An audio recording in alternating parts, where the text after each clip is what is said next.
Welcome back to Bills and Business. I'm your host, Laura Carr, co-founder of USLege, where we make government more efficient with technology. Today, I'm thrilled to be joined by someone who truly operates at Mach speed in the world of public affairs and crisis communications, Katherine McLane. She's the founder and CEO of the Mach One Group. Katherine has built one of the nation's premier firms serving clients who live on the front page, from major brands to high-stakes nonprofits and public figures with deep experience in politics herself. She's worked in public service, advocacy from the Bush administration to LIVESTRONG and Governor Schwarzenegger's team. Katherine brings a strategic and principled approach to communications when the stakes are high. We're going to talk about how smart messaging influences policy, how organizations can be ready for when a crisis hits, and what every founder needs to understand about their public narrative. Let's dive in. Tell me more about you. Tell me about how you got started in all this political madness. Well, picture this. Austin, 2000. Okay. Presidential campaign, right? I did a tiny bit of work on the presidential. And Which I was one like, was this? oh, President George W. Cool. Okay. And I met Mark McKinnon, Okay. who was President Bush and then subsequently Senator McCain's during his presidential media director, media advisor, his ad man. And he was on the fence about, do I take a job in the administration? Do I stay in Austin at Public Strategies, which he helped found? And I was very, very fortunate to get to work for him at Public Strategies, which at that point was just an amazing place to be.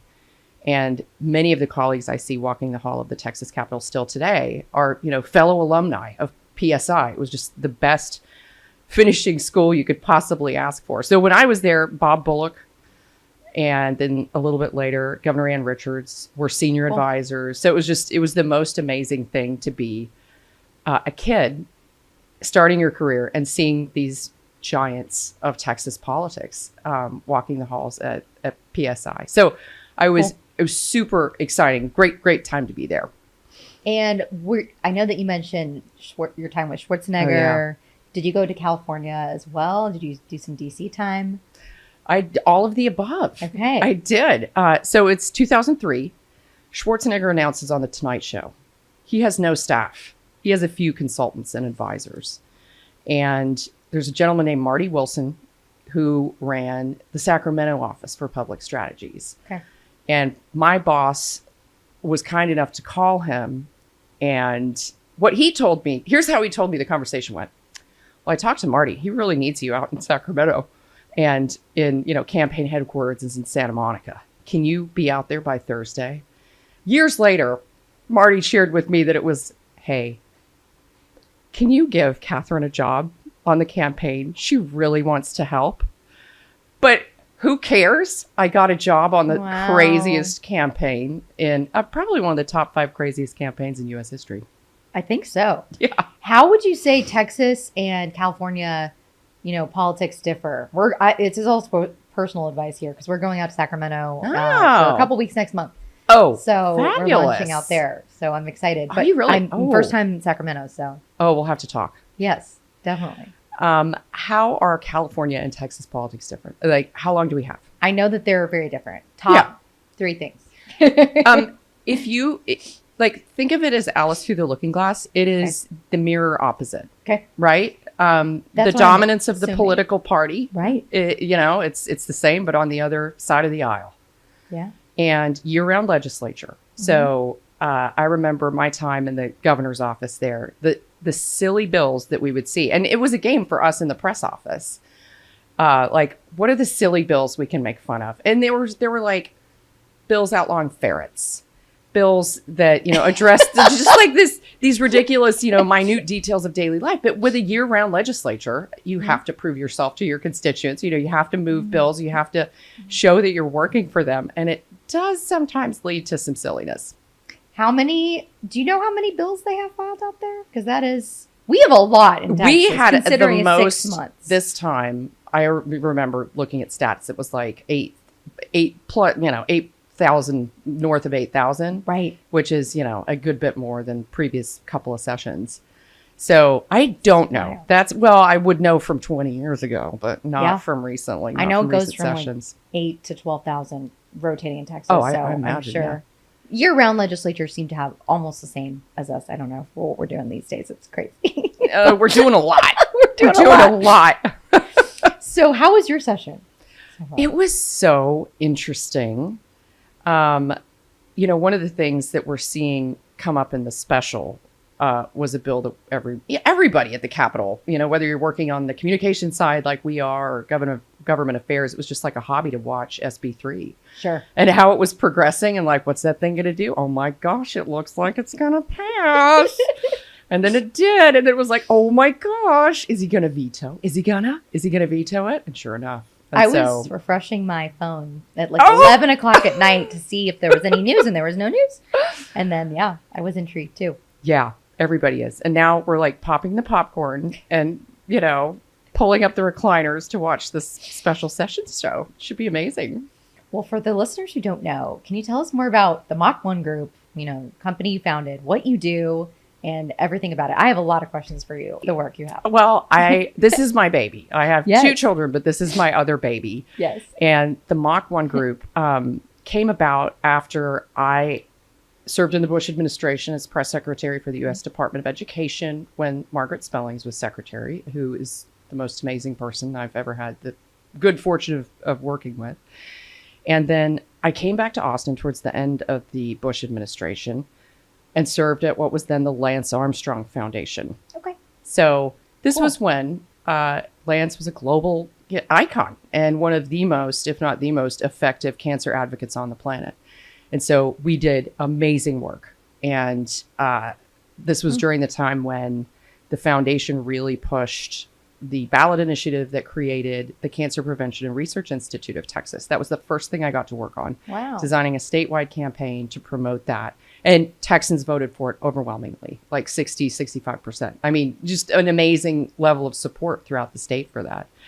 And so I thought, I'm going to get my feet wet in the Austin market again. It's been a long time. I've been in California and Washington. And I want to settle back in, and I'm going to hang out my own shingle, and I'm going to start my own public affairs and crisis consulting firm. But then matters took a different course at what became the Livestrong Foundation. So this was, 10 plus years ago, but a lot of people remember there was a, very intense global media focus on Lance Armstrong that also began to encompass the foundation he created. A sterling organization that does amazing work, really focusing on people affected by cancer. So lots of wonderful organizations raise funds for research. This organization happens to focus on, I'm diagnosed today.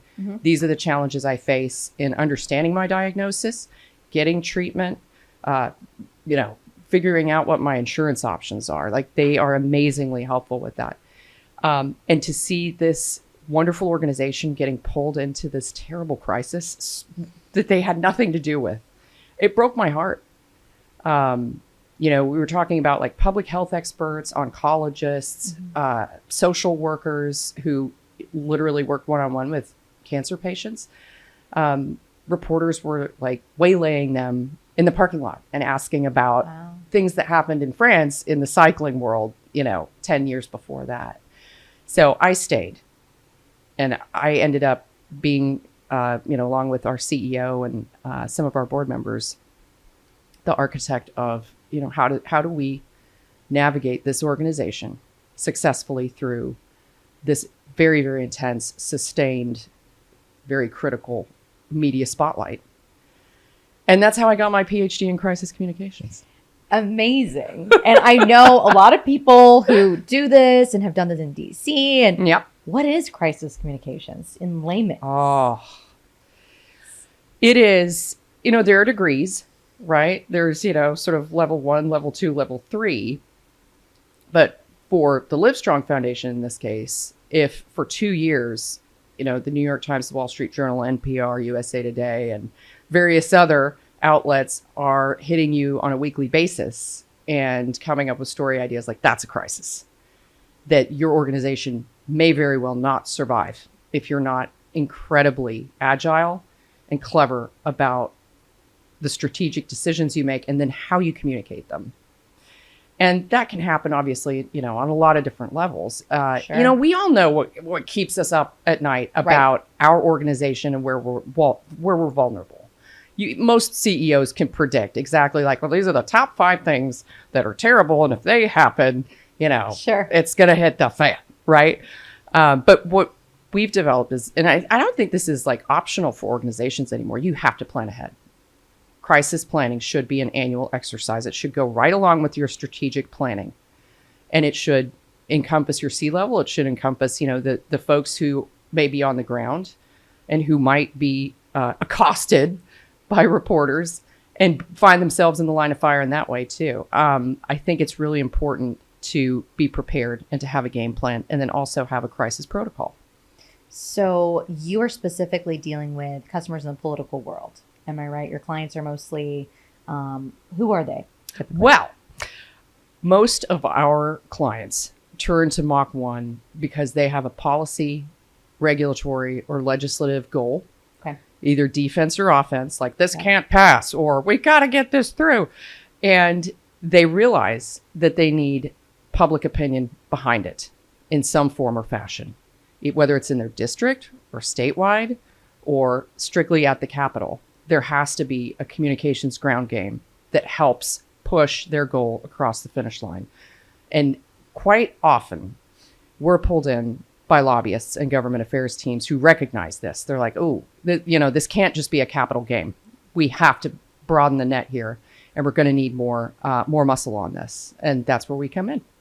So are most of your clients kind of it's confidential? You keep this very locked up? Because this is some strategic stuff we're talking here. Every bill, this is, lobbying adjacent. It seems like it's imperative for lobbyists and people in government relations who want something to pass or not have some kind of strategy. So, most people kind of secretive about this. Sometimes, but then we do a lot of coalition work, which I love. That's fun. Orchestrating. And I'll give you a great example. So the session was the 88th. We worked on HB 1605, which was the high quality instructional materials bill. Yes. Right? I don't know if you remember that, but it was a groundbreaking. Oh, okay. yeah? I was. Yeah. So we had a natural advantage that session because all eyes were on the voucher bill, right? So much attention around that. And we know what happened to it and what led to, all led up to this session and passage. Sure. But we knew, children in Texas, barely half are reading and doing math at grade level. That's insane, right? And it has so much to do with the instructional materials that are being used in the classroom. This has to change. And so it's always such a blessing when you're pulled in on a cause that you believe in 100%. And this was one of those. But what Mach 1 really excels in is we understand how the Capitol works. We understand the nuances for that. And we're not going to run the same campaign play every time. You have to look at what are the natural advantages, what are the natural obstacles here. And in this case, it was that big blimp of a voucher bill is drawing all the fire. And we can sail our little bill underneath it until we can't, right? And then we have to be ready for that. So we built a stealth campaign that laid the groundwork for everything I just said. Kids aren't reading, doing math at grade level. That's crazy. We have to put the tools in the hands of the teachers in the classroom and give districts, what they need in terms of incentives to encourage them to pick the right curriculum. Wow. And so we ran this stealth campaign, and the bill passed. And that kind of work is amazing to us because you are changing ground level stuff in this state for the better. And that's the best feeling. That is fun. And Yeah. I got the pleasure of meeting almost all of your team, I think, at our Tiny Dive party. Right. And are you all female run? Is it Pretty much. Okay, There is a so. gentleman on our roster who happens to be my husband, Ah, who's our chief financial officer. He runs back of the house. You need one of those. You do. You do need You one have of to those. have one of those. Exactly. Cool. But client facing, we're all ladies. Very cool. Yeah. Well, I love that. Me too. So how long have you been running the Mach 1? We set up shop in 2013. Okay. And this was right after, we sort of finished up the worst of LiveStrong's headwinds Okay. and had them in a very good spot. And indeed, today they still continue in serving patients and advocating for people affected by cancer. So we started up with just a couple of people in the basement of the Westgate Tower. Love it. And we focused on crisis and public affairs, plugging in with legislative campaigns. And we've been doing that ever since. And I still love it as much today as I did back in 2013. Well, everything's always changing. Yeah. There's nothing that's ever boring in Exactly. your world. Are you more busy typically in the interim or during session or in these specials? When's slow time for you? Is there any? Well, changing indeed. It used to be a decade ago and more. After session, things would slow down and you Okay. could, go to the beach and do nothing for a few weeks. And then that began to change in recent years with special after special, or just the amount of priorities that the legislature deals with means that smart clients recognize, like, I've got to use every advantage I have. And that means getting going after sine die in advance of the next session. Right. So literally since sine die, that is exactly what we've been doing, which, you're like, oh, Yeah. I can breathe as soon as, sine die is behind us. But then you have like a couple of days and then you're right back at it. And it seems also that with the, shorter notice on these special sessions, and now we have this upcoming special session, Right. which is just very notable. So how are y'all preparing for that with your clients? It's interesting. The agenda for the special is still iterative. Right. So there's a lot of, well, what about our thing? Could it? Or like, no, let's not. This is better handled in a regular, and we need the runway to frame the issue. So there are a lot of strategic conversations that happen in times like this. It could be a second chance when it's a broad special. It can become like a normal session. Right.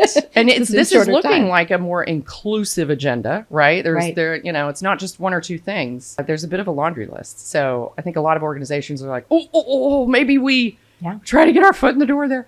But I think in a lot of cases, you might be best served waiting and having the time to frame your issue, tell your story, build stakeholders, train your spokespeople, find the right ambassadors for your mission who can tell your story with power and with meaning. I love that. And I think that's smart. You've seen it. You've seen it all. What do you think, and how do you think companies kind of should be thinking about their messaging? Like, through the interim, and what should they be, preparing for, if you could give any advice to these companies in the political sphere? Yeah. I see it in my mind. I picture a crowded room with everyone talking at once. That's the marketplace for us, right? Okay. So many priorities, especially, once you get to a session, everyone is, in your face talking about their priorities and why it's the most important thing. And, this needs to get done, right?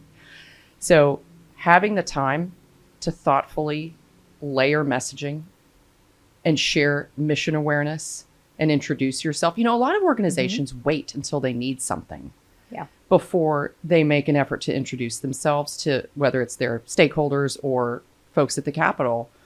And, that's a tragedy. You can't wait till you're in the ditch to, make the plan. Totally too late. Yeah, absolutely. That's how I felt in the lobbying world. You had to do all the prep. There's just so much to do before getting back into a session with just even relationships. And how do you, work on campaigns? Or are you involved in the campaign world at all? We do not do political. Okay. Occasionally we give advice to friends. I'll say that. And I love doing that because I did serve in, a number of campaigns when I was much younger. And that's the kind of bug that doesn't leave your system. So we help candidates with stuff like, let's work on your presence. Let's work on your stump. Let's work on the way you communicate, how you communicate. And then sometimes we do that with spouses as well, if they're going to be actively involved with the campaign. And, a lot of it is just confidence building and building the muscle, right? Having that kind of practice is just invaluable in terms of feeling secure and confident when you're going into whatever it is, whether it's an interview or a speaking engagement or a speech. And I just saw that you launched in Houston. Yes. All right, congratulations. Thank you. So where are you based now? We have Austin and Houston as our home base, Love it. and I'm spending a lot more time in Houston with our clients there, which is such a delight.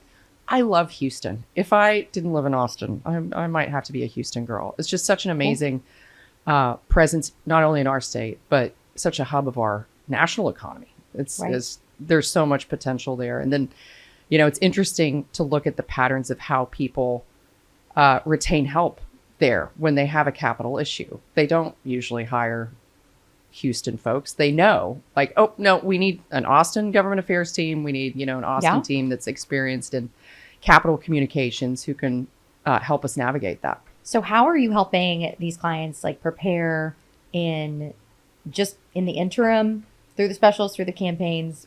What are you guys working on mostly? We're working a lot on, especially with newer organizations or organizations that are locating here from out of state. A lot. Yeah. Yes. And that's so fun. And, that is fun. I mean, we're seeing lots of growth from California still. Yeah. Right. So there are usually like 3 things that we focus on at first. And it's, know your regional audience. San Antonio has a far different style from Dallas. You would never construct the same tone that you would, in both of those regions, right? So we focus with them on what matters in your market. What is really important to the people here, and how do you best communicate with them? And then we also work with, if there's a policy goal at the end of the rainbow, we work on, okay, so we've got our regional. Okay. What's our capital? What does our capital outreach look like? How do we build awareness and presence there? Most often, we're working with a fantastic lobby team or government affairs shop who can help orchestrate that and, do a great job of making introductions, building relationships so that there's awareness and of the presence there. And then this is my favorite one. We always build in, whether it's capital or regional or statewide communications plans. Especially if you're a California company, we weren't born here, but we got here as soon as we could. Yes. And we're so happy to be here, and we're grateful to be here. And Texas is the best. It's the, best state in which to do business. And we're creating jobs, and here's how we're contributing to the community, and we're here to stay. Yep. Right? We're not just here to squeeze revenue out of a state that happens to have possibly given us some incentives to be here. We want to give back, and we're doing it. And here's how. I've noticed that messaging just with all my friends from California who live here, including my husband, Oh, but it's true. They do want to really be here, and they did get here as fast as they could. So it's good that you're giving them that advice too. The people are more welcoming that way. Totally. I would say, right? Absolutely. Are you seeing, so do you work with nonprofits as well? And okay, how does the strategy differ with, nonprofits and charities compared to, say, the more political side? Right. No, that's a brilliant question, because you do have to take a really different approach. I mentioned the Livestrong Foundation. They were my first client in 2013. Cool. They are still a client today. Wow. And for them, we look at what are advocacy goals that matter to their constituents, people affected by cancer in Texas and throughout the world, throughout the U.S. Sure. And we prioritize. So many nonprofits have just so much time, energy, and funds they can devote to an advocacy effort in addition to their full-time mission, right? Sure. But, for years, every nonprofit we work with, we tell, it doesn't matter how much you can devote to your cause. If you change public policy, you're going to, quadrillion your impact. And so advocacy, we always, for every nonprofit client, we always ask them to consider, what are the policy changes that would really advantage your mission and help the people, or in some cases, animals that you're hoping to save and serve. And I really enjoy that work. It's great. I mean, you're working with people who are in it because they care. Their heart is devoted to it. And it's wonderful to work with people like that. How do you keep kind of the messaging really authentic, right? You've got a lot of different stories to tell. And I'm seeing now, we can talk a little bit about how AI is impacting this, but you can clearly see now when something is just ChatGPT written. Totally. Or, you're like, okay, try to make this more authentic. How do you, Tell everybody. It's so unique, each case. Yeah, it's so hard. I mean, it doesn't seem like it would be a really hard thing, but especially with, we're talking about nonprofits and, that kind of advocacy effort. You are often handed the gift of people who have amazing stories, and you get to work with them to help prep them and coach them to, testify before a legislative committee or, write an op-ed or, do an interview or, help their story shine. But you can't mess with them too much, right? You can't overstyle them. You have to let them speak from the heart. You can coach them with okay, you've got 2 minutes. How do we what are the absolute essential things? Let's narrow out everything else, right? But you don't want to make someone self-conscious. You want them to shine and be their authentic self.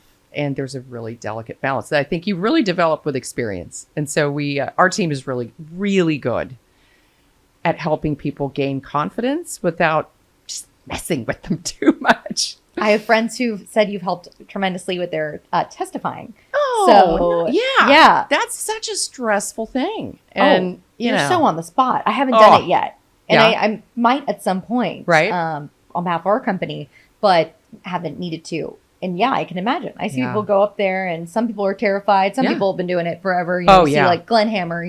He's there 10 times a day. It's old hat to a lot of folks. But for a lot of people who are representing a cause that really doesn't come up every session, it's a very, kind of daunting experience. And then not only do you have to testify, sometimes you have to answer questions. And, that's the scary part. I know. Well, with a good lobby team, you probably know what questions you're going to have to answer. Yep. But quite often, there are a few curveballs and you have to wing it. That's always the fun part to watch. Oh, yeah. Texas, you mentioned, you have a bunch of companies moving in from California. We have a lot of listeners who are also, founders and on the business side moving here. What advice would you give, not selfishly, but, a startup founder? What kind of advice would you give in their communications style and strategy? And, coming into Texas, you said it's so different than, just even regionally, but what would you kind of tell them the basics are? Well, I think a couple of things, if they have any kind of intersection with, the regulatory or policy legislative world, embrace the unknown. We work with a lot of founders who are, they are experts in their industry, in their field, but that they have not had to work on the government affairs realm at all. And so we're embrace the unknown, get the experts. And most of them, there's no hard sell there. They're oh, yeah, great. Of course. Yeah. Let's get the best, let's get a lobby team that has excelled in this industry or in this area. And let's tell our story with, company like Mach 1. But I think there's also an important element of, as we were saying earlier, the sincerity of why am I here and what do I contribute and what audiences do I care about? At the very basic level, it's what are my goals? What audience do I need to achieve them? And let's build our messaging, framework aimed at that audience and the secondary and the tertiary audience around that, with increasing or decreasing levels of prioritization and effort. But again, you can't wait to introduce yourself. Make sure that you're telling your story from day one and having the conversations with the right people who can be in your corner if they know who you are. What do you say is kind of changing the most? I know everything in communications is rapidly changing. So what are you saying in 2025 as the most kind of crazy thing? Okay, I'm going to say this and then it's everything. Yeah. Right? In the Republican playbook and messaging and song sheet that throughout my career, my long career, it's kind of gone, right? You are seeing elected officials and Republican Party stalwarts embracing issues that were traditionally embraced by the other side. And the way, the sort of muscle memory of how this is how we talk about that issue, you have to relearn that now. And there's a greater need for agility now than I've seen maybe in my entire career. I was thinking about this, like, I was trying to think of, like, how do you illustrate this moment in the political, evolution? And it's sort of like in the late 80s, early 90s in Texas, when conservative Democrats migrated to the Republican Party. Now, you were probably not watching this because you were far too young. I was not too young to watch it. I think I was in the UK. That is a piece of it too. Yeah, so you probably weren't aware of 1989 when our governor, to-be governor, Rick Perry, switched sides from D to R. I feel like this moment is somewhat like that. People aren't switching parties, but they're switching issues that they care about. And so if you've been on autopilot the last couple of sessions, it's time to put your hands back on the wheel pronto, right? You have to reinvent. And certainly, for my team, we kind of have a day one approach with every client, but that has never been more valuable than, this session and the 88th. And I'm sure that trend is going to continue. How about technology? I know I've talked to so many people in marketing. Marketing's become more like a data analytics job at this point. There's so many different factions of marketing. There's so many different types of PR. How is AI changing any of the work that you do or that you've seen? Yeah. It's so fun to watch this. Yeah. Not just in PR, but in media too. Because, we work so closely with press and in the PR industry. And those poor guys, we all know that media industry has been shrinking for the last 2 decades. It looks so different now than it used to. And they have to be scrappy and rely on AI more than most, I think. And sometimes it doesn't go so well. Like, my team was showing me this really hilarious piece about how the Chicago Sun-Times, they put together a summer reading list and put it out. The books don't exist. No way. Yeah. I mean, that's the kind of stuff that's happening. And it's hilarious, but it's sad, but funny, but sad, right? So you absolutely can't have anything like that. And of course, our industry is very different. Yeah. Right? Totally. We, the way I look at it for my firm is it is a convenience. Yep. And for, analysis and data gathering and analytics, it's fantastic. Mm-hmm.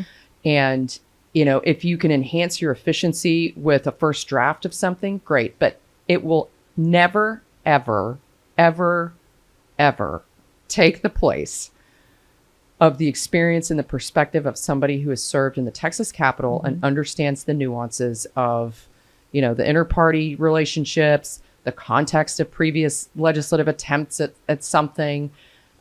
So it's great and it's convenient, but it's a support tool. It's not, the big ball game. Have you seen any issues? You deal with crisis communications, I'm sure you have, but with deep fakes or any type of edited images or I know that obviously Texas has really cracked down on that within political campaigns, which is great. But have you seen any issues arise kind of on the lobbying side or in grassroots even? Yeah, no, we've seen a lot of organizations and causes being affected by misinformation. Yes.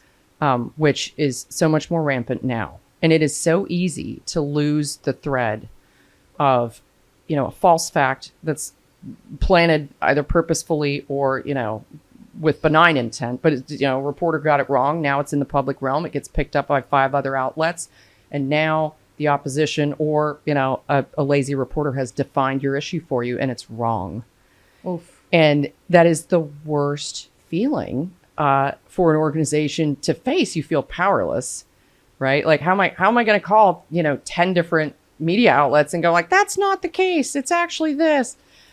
It's hard, but that we love riding to the rescue in situations like that, right? That's when it's really helpful to have an organization like ours or one of the, many wonderful organizations in Austin that do similar work who can make phone calls and go, Bob, are you taking the easy way out on that piece of data there? Can I please show you 3 conflicting studies and would you give it some attention? Right. Wow. So misinformation is something that I believe will continue to be a big problem for organizations as they promote their causes and tell their stories. That must be very difficult if people are just reading the headline, Yeah. and they're not going to go back and look at the correction. Yeah. That is right. very tricky. Yeah. So To- then you're just mitigating, right? Yeah. You can't look the client in the eye and go, we're going to fix this. The best you can do is say, we need to stop the proliferation. Where we can get the record corrected, we will.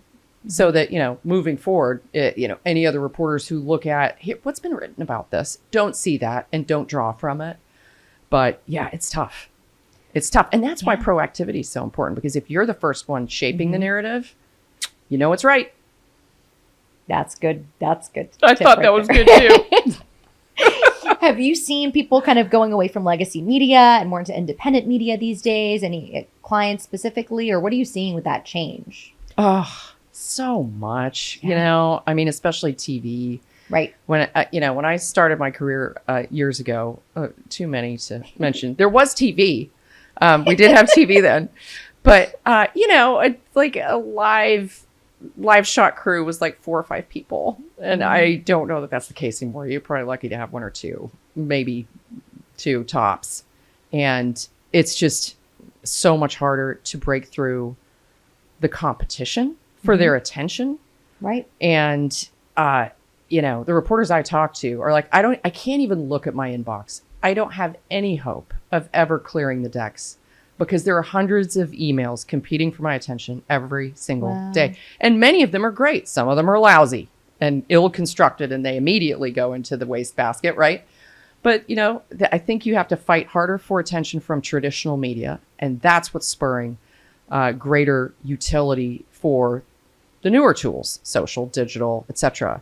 And that's not going to change anytime soon. I think that migration will continue to happen, and that balance is going to continue to shift. What types of, leaders or messages do you think will kind of cut through the noise mostly this next cycle? Oh my gosh, that is such a fascinating question, because we all, and I have feelings, I have thoughts and feelings. Yeah.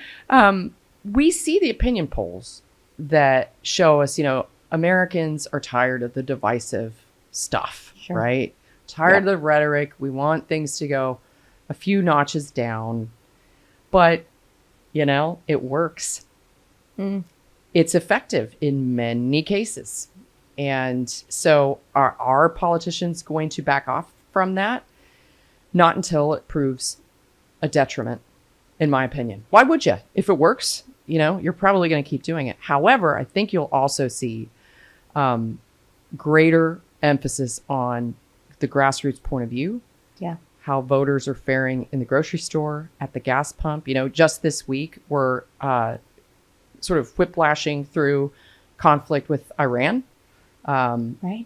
And our ally Israel involved with that. And so headlines all week have been, what's going to happen to the price of gas? How are Americans going to fare at the gas pump moving forward? So what we learned, I think, from the last presidential was President Trump's sort of greater identity with folks who are struggling economically was a big game changer, and helped push him across the finish line in what was, in many states, a pretty tight race. So maybe we'll see more of that. Maybe we'll see more of an empathetic point of view, a more grassroots point of view coming to the forefront, and it'll be a very interesting thing to watch. But it's kind of hard to call at this point. Is it a no publicity is bad publicity situation? A little bit. I mean, that is becoming more and more true, right? It really is. In a marketplace where attention is so hard won, if you get the spotlight, even if it starts off in a negative way, can you turn it to your advantage? Maybe. Right? You have the audience. Yeah. That's wild. It's a wild time we're living in. I know. It is crazy, I gotta say. Yeah. Well, tell me how you got involved with legislation this session, because I know there were a couple bills that your teams mentioned you worked on: the Texas DOGE bill, the Life of the Mother Act. That's right. Do you mind sharing more about both of those bills? That would be, I would love to hear your take in. So the Texas DOGE bill was really an effort, and a much needed effort, to reform the regulations that organizations have to abide by, which in many cases are outdated and antiquated. And so this was an effort to clean up, and it passed And we were so proud to have been able to contribute to that. And, point out look through all of the regulations and sort of processes that organizations have to abide by, and then find the most ridiculous examples and highlight them, right? Like, fax your certification to this number. No, like fax. Can you imagine somewhere in Texas, there is a state agency with a fax machine waiting for people to, like, it's insane. But we love that kind of stuff. Like, we'll geek out on, hours and hours of reviewing statute and processes and regulations to find those things and use them as sort of the banner for why this doesn't make sense and why it has to change. So ridiculous. Things that are so ridiculous now. Totally. 10 years ago when I was in DC, we had fax machines, but don't even think we would use them then. Yeah, it was right? like, maybe. But 10 years ago on the Hill could have been any day and time in the last 100 years. You would never know. Well, that's Except true. for maybe the phone's just getting updated. Yeah, That's and it. hemlines changing. But, yeah, There other you than go. that. No pantyhose now. Exactly. That's great. It's hot. Yes, I'm all for that.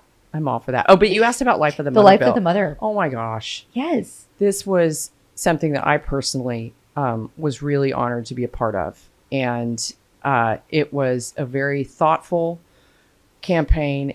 And it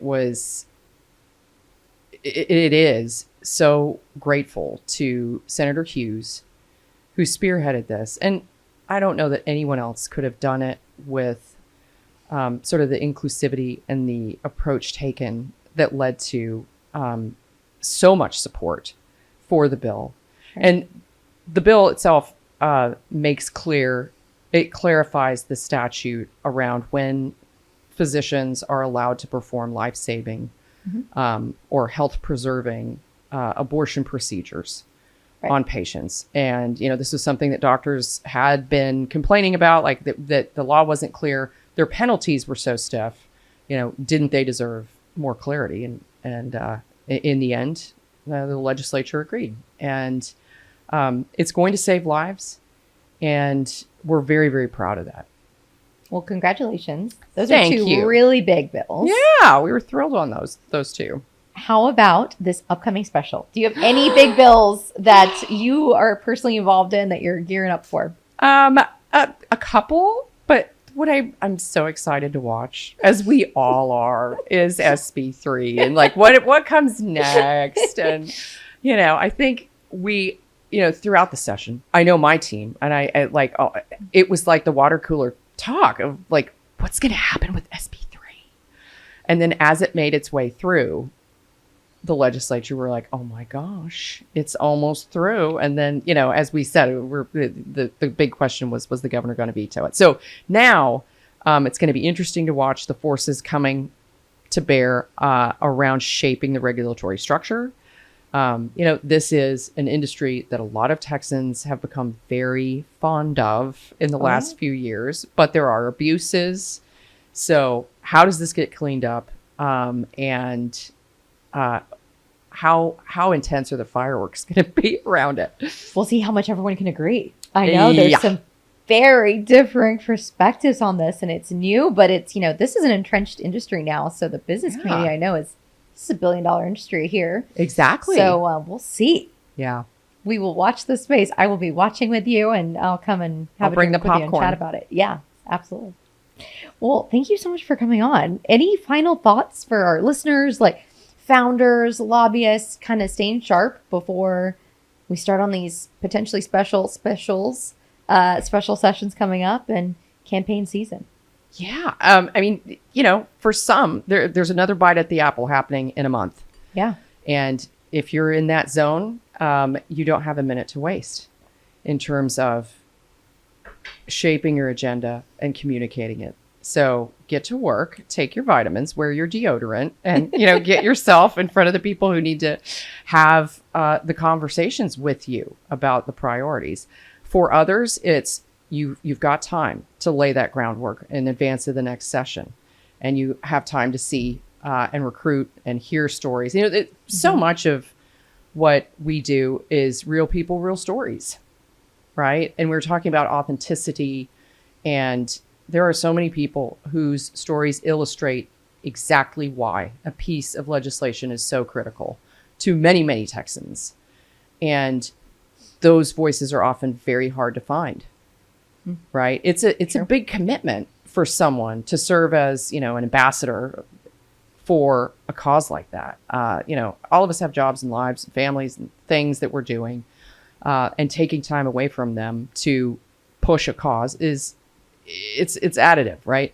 But that's why the interim is so important. I think for a lot of organizations, they have the time to find and cultivate and prepare people to serve as, the carriers of their mission. And it's a lot of work being in that public facing role, and you're kind of it's in a really important position, but then can also have you can get some flack in the public eye for sure. No kidding. Yeah. There's always a price to pay. There's always a downside, right? Or at least the risk thereof. Yep. For sure. I was going to ask you, how does USLege utilize AI? I mean, with what you do, it has to be such an intense labor, and it has to be so urgent. How do you use it? A lot of different ways. So we have, you've met most of our team. We've got 20 people on staff, but 10 are developers. And so they're spread out all over, and we have 10 people here. So for my position, I'm mostly on the kind of figure face for the company. So it's really that, but also then we have marketing, we've got product, then we've got customer success, and sales, and then the engineering side. So everybody uses it in a different way. And it's really for efficiency, I would say. So everyone's using it in some capacity. If it can be used with AI to make you so much more efficient, 1,000,000% use it. So our engineering team has been using Cursor AI. And so there's a lot of very technical pieces to this that they use, and I'm non-technical. So, I'm telling you, you're in these good things. company. But the cool thing that is coming is, I have a lot of product ideas, and okay, here's what I know the problem is because I faced it. Yeah. Here's what I'm hearing from customers now, and here's what we need to build to do this. So I was a lot more involved on that. Now we have product manager who handles that mostly, but I'm very deep still in product. I can now type in a prompt to the software that can create an entire UI for a product for me. So for That's instance, amazing. So instead of an engineer who's a front end UI engineer, we can have a back end developer now create beautiful UI, UX, UI designs instantly. And now I can actually spec out products so much more efficiently. So I could type in, okay, I really need to make a bill drafting feature that includes all the laws and regulations in Texas, all the sections of code, all the legislation from the last 50 years, 100 years. And I need to make it follow the Ledge Council rules with, this 1,000-page document. Yeah. It will create me a UI template that I can send to an engineer and say, here's what I actually really want. And I can modify that. That's insane. This wasn't available 6 months ago. So now I can go in and actually spec things out for them where I could never before. I can't go and draw I was at the beginning of this, I would be like, okay, we need a box here. Wow. And a box like this. Oh my gosh. Yes. So that's amazing. They're able to code 10 times faster. So software can be developed so much faster now. Leaner teams are better because now we have, our CTO can manage 10 people so much more efficiently than 20. Right. And now they can get more work done. And so it's actually more efficient to keep it lean. Yeah. Which is cool. For marketing, I would say the data analytics, like you were mentioning, it's amazing. Right. What all these different tools can do. Outreach sales sequences. So we're using Apollo AI tool, which does kind of, so we're just starting new audiences. So California, Alabama, they've never heard of our company. Right. So we are doing, founder-led messaging. One, I went to the University of Alabama. So we're sending out sequences from me, and it's going out to thousands of our prospects. Right. That can be done so much faster, and then they respond directly to me. Yeah. So that I have sent maybe 1,000 emails to potential prospects versus having to do any of that manually. And then it does a follow-up for me 3 days later. Yeah. Hey, are you interested? Totally cool if you're not, but would you want to chat? Yeah. Looking to speak. So that's insane. That's fantastic. That's amazing. That's fantastic. Just trying to find out all the new tools all the time. But Yeah. those are just a few. I mean, Speaking of Alabama, yes. you worked on the other side of the blanket in the press, didn't you? As a reporter Yeah. in school, Oh, in college, in school. But- cats and tree stories. Like I was a student reporter. yeah. It was so fun. But I was Aw. more on the political side, like interested. So I was Brilliant. in student government and loved, Yeah. I was in the College Republicans at the time, very into it. And so I then did some internships in Montgomery, fun, and in DC. And so I would want to make my stories more about that. Like there Right. was, I think, some, scandal. And be like, okay, can I Yeah. write a story about this? Right. But And they're like, no, there's a cat in the tree.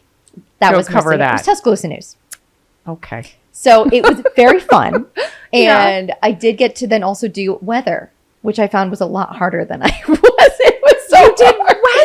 As an intern. Oh. It was so much more difficult because you have a picture of a sun. Right. It's 80 degrees and sunny 90% of the year. Yeah. What do you say about How do you that? how do you add to that? Yeah. Man, that Guess had to what, get everybody? so much harder.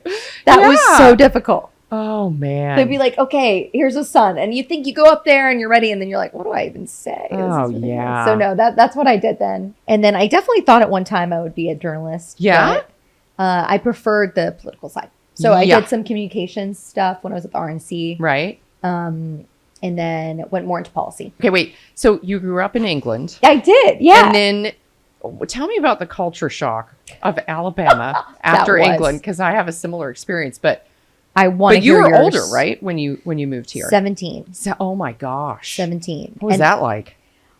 Good question. There were a few culture shocks, actually. Yeah. So my first stint was not at Alabama. Uh-huh. It was in Alabama at the Marion Military Institute. Oh wow. I voluntarily, I wanted to be in the Coast Guard Okay. as an officer. Yeah. It was my grandpa's dying wish. Oh. And I thought, you know what? If I'm an officer, it's just going to help me with everything I'm bad at. Sure. And it'll probably help me in politics if I Yeah. want to do that long term anyway. So this will be a really cool experience. Uh-huh. Hated Was it? it. Hated it. Oh. Absolutely good and bad. I made a best friend there for life. Like, she's my Aw. roommate. And Okay. she is one of the That makes it worth it. coolest people in the Mhm. world. And she knew me when I was my little, I had to have braces twice. So I started that school Aw. with braces. We were like little babies. Yeah. There was a lot of corruption though. Oh. And it was not female friendly at Yeah. all. So us girls really stuck together. Right. But it got me kind of more like an activist at that point. I was Mhm. angry. Yeah. I was seeing injustice. Mm-hmm. They took away the women's electronics just because they could. There were a lot of hazing things that Ooh. happened. It was not great. That's creepy. We'll have to tell you over a drink more stories. Yeah. But I have like a scar. This one, yeah, from being zip tied and like left in a dark room. Really not cool stuff. God. Wow. It just put me off. yeah doing that. Understandably. My gosh. So, and there were just things that were very, I think, inhumane about what they did. But yeah. that was more of a culture shock than anything. Yeah. And it was also a lot of, so it was a prep school for Mhm. the academy. Yeah. So people that came in were from all over the US, but then Yeah. half of it was also a junior college of people who wanted to go, not be an officer, but just kind of go into the army or another. Oh, right. So there were a lot of people from Alabama, and that was a big culture shock. It was just new, and they'd Yeah. be like, "Where's England?" Yeah. And I'm sure I'm Oh my curious. gosh. Like they asked my dad at the gas station, "Are you German?" And he's got a British accent. Right. So it was just like the culture shock was just funny. Like, where are you from? Like, you're not from around here type of Right. thing. But then going to the University of Alabama, it was a lot more. There were a lot of people from all over the country and Yes, the world that thank went God. actually. And people were very welcoming. It was great. It was like night and day experience. Loved it. Had an amazing Yeah. time. Wanted to stay in America. But I would say the biggest culture shock was probably I said different phrases. Yes. And Right. I didn't have also the context of being a child in the US Yeah. and growing up in, Yes. knowing the books, The shows. and the shows and Yep.